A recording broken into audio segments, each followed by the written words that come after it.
Hello everyone! We're Team Trumbus. I'm Kate, an artist and the producer for this team. I'm Deanna, a programmer. I'm Michael, also a programmer. And I'm Tom, an artist. We're here to tell you about the development of our MQP, The Call of Karen. So, first of all, what is The Call of Karen? The Call of Karen is a PC simulation comedy game about a 1950s suburban housewife whose home is being invaded by Cthulhu.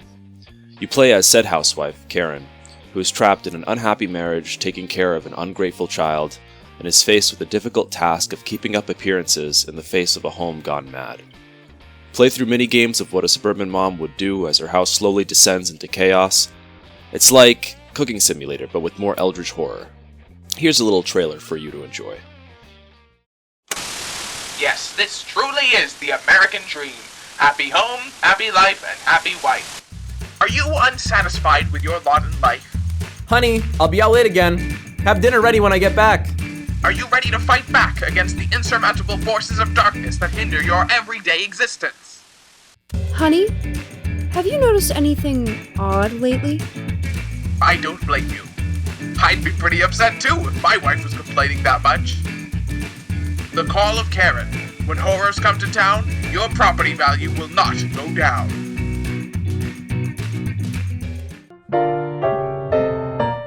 Our main goal with The Call of Karen was to make a fun and funny full-fledged game of high enough quality to be released on a major distribution platform like Steam or the Epic Games Store. Worth noting is that going through the actual process and steps of release is outside of the scope of this MQP, though it is something we plan on doing. However, for this project we wanted to create a product that was of high enough quality where we would be able to release it if we wanted to, which we do. As students, it's often hard to find the time to get a big project out the door. Additionally, with the way the term system works at WPI, we don't get too many opportunities to go through the entirety of the game development process under academic supervision. Professors and outside industry experts alike have told us that there's great value in bringing a project from start to finish, so we set out to make a game that would allow us to go through as much of the game development process as possible. To reach this goal, we intentionally aimed to maintain balance between our ideal vision for the game and what we were capable of doing. We wanted to make sure that we ended up with good, polished gameplay and art, as opposed to a lot of half-dreamed ideas that go nowhere. We occasionally struggled with scope creep, but with clear communication and milestones, we were able to strike this balance effectively. So what's the gameplay of Call of Karen like? The gameplay is based around completing simple tasks every day and takes place over the course of an in-game week. Cthulhu's presence in the house is partially indicated through variations in these tasks. So, for example, Karen makes breakfast every day. The first day of the game, breakfast is normal. On day 2, the food flies out of the fridge at her, slightly disconcerting, but not odd, and easy to brush off. But on day 3, the food has escaped gravity's pull and is floating around, and Karen has to pluck it out of the air to cook it. This sort of incremental descent into madness, so common in Lovecraftian fiction, is what we are hoping to illustrate with this task-based gameplay. As for the tasks themselves, we stuck with chores that were both typical of a 1950s suburban housewife and could be accomplished through relatively simple systems. The tasks we ended up with were cooking breakfast, vacuuming, tidying up the living room, cooking meatloaf, and setting the table for dinner. Karen also does some extra one-off flavor tasks throughout the week, such as ordering silver bullets in the mail, enchanting her vacuum cleaner with an ancient book, and writing a sarcastic thank you note to the stuck-up neighbor who sent her said ancient book. Tasks are physics-based, and generally involve picking up and putting down objects, or using one object to interact with another one. This interaction system was meant to keep gameplay simple, easy to understand, and easy to balance. When it comes to art, our main comps were I Expect You to Die and Firewatch. Both of these games have a focus on good lighting, good props, and interesting interiors that the player spends a lot of time in, and we wanted to do the same. We wanted the house to feel like a classic 1950s suburban house, so we thoroughly consulted reference photos and artwork from the 50s for our color, furniture, and set dressing choices. We wanted to be sure that whatever art we did was polished and high quality, and wanted to avoid anything that would look rushed or not quite right. This goal meant that we had to make some big decisions early on about what was worth spending our time on. One of these decisions was that we were not going to have any visible characters in the game. Both of us artists lean more towards environmental art than character art, and modeling, rigging, and animating even one character would be a lot of time and effort that we felt would be better spent elsewhere. Additionally, human characters that don't have the appropriate amount of time and effort spent on them can very quickly head towards the uncanny valley, so we felt best to steer clear altogether.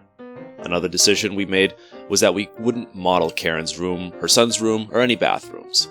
From a gameplay perspective, none of these rooms were necessary and would require a wide variety of unique assets to make them feel lived in, so we left them out. While we were fleshing out the look and feel of our game, we also spent some time researching different types of humor in games, as well as the 1950s in media.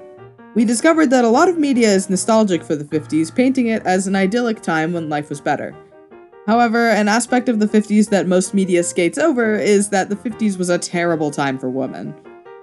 Similarly, we discovered that the work of housewives is historically undermined and undervalued in most media. As a result, we decided to make The Call of Karen a game that explores the unhappiness of a housewife in the 1950s, and doesn't demean what she does.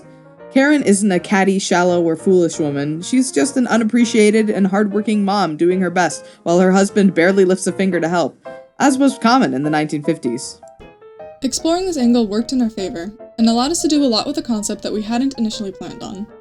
For example, this angle gives us an in-universe reason for why we never see the husband and child, because the life of a stay-at-home housewife in the 1950s was fairly isolating, and husbands barely contributed, if at all, to housework.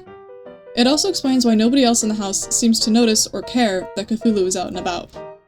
Karen cleans up everything before anyone gets home, because that's what good housewives are supposed to do, so they wouldn't notice a thing. Now that we've covered some of the 1950s housewife aspects of the game, what about Cthulhu? We used a lot of tricks to try and get the player to feel the presence of Cthulhu during the game. As previously mentioned, we made changes to the tasks themselves, books flying out of the living room, vacuuming slime off the walls and ceilings, consecrating your meatloaf before putting it in the oven, etc. We also used animated shaders, swirling columns of Cthulhu text, post-processing effects, and random appearance and disappearance of objects to indicate that something was amiss. We tried to keep a consistent color scheme as well. Anything purple was specifically coded to mean Cthulhu. Even with all those methods of conveying Cthulhu, we still had a lot left that we needed to communicate to the player. As a result, we decided to use voice acting and audio cues to give the game an overarching story, instill the presence of Cthulhu even further, and give Karen and her family a bit more personality.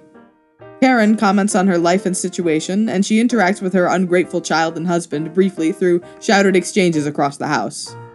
Notably, you can hear your son and husband throughout the game, but obviously never see them, which we thought added to the humor. Additionally, we have a radio that plays throughout the game.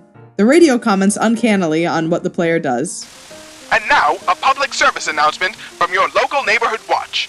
Over at your neighbors for dinner, keep an eye out for strange happenings. A dysfunctional dinner is the first sign of an unhappy home and a potential threat to your community. And, like the house, spirals into madness as the week continues. And 5 down is Cthulhu for Tawadros. Those are the answers to yesterday's crossword. Hope you had fun playing along with us. Strange words this time. What is that, Lithuanian? So, that was our methodology. Did we actually reach our goal? Is our game fun, funny, and of high enough quality to be released? Worth noting before we dive into that question is that a lot of the anecdotes that follow this are from C-term, not D-term.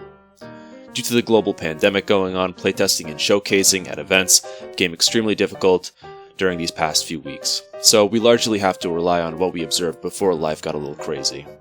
To answer our question of whether the game was fun and funny, we took our game to playtesting to see how we did in reaching this goal. During our second round of playtesting, we asked players in an anonymous form to describe emotions they felt while playing the game. We got 36 responses total from 12 people. Out of those 36, 15 line up exactly with what we were looking for, words like fun and amused. 2 conflicted with our experience goal, specifically the words bored and monotony. All of the rest did not conflict with our experience goal, or were byproducts of it, housewifey disorientation, for example.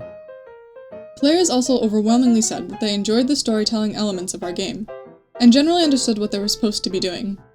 And in addition to this data, we observed the testers during these sessions and consistently found that people were smiling or laughing as they played. These observations came from both playtesting sessions and showcasing at events like PAX East and the Mass Digi Game Challenge.